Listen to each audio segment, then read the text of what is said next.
Is it possible for a good father to have a son that would not follow in his footsteps? Yes. Is it also possible for a bad father to have a son that will not follow in his footsteps? Yes. However, whether good or bad, a father is a father. However, the examples you choose to retain as the memories of your father differs from person to person. You can have a father that is a drunkard. You respect him as a father, but you don't follow his example of drunkenness. Guess what? You would have now covered the shame of your father.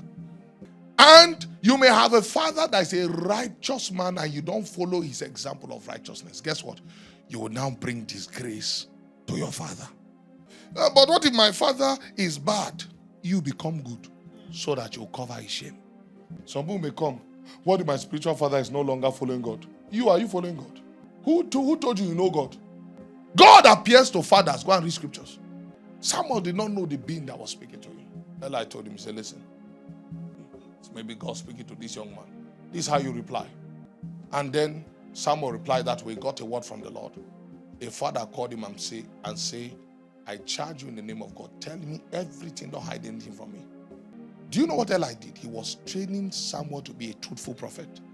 Even though Eli had supposedly offended God by not dealing with his children, Eli was still a good mentor to Samuel. He taught him to be a true prophet, a truthful prophet. Samuel was allowed to express the word of the Lord to his father without hiding anything or trying to hide anything out of respect. This was how prophets were taught in those days. Today we train prophets to lie.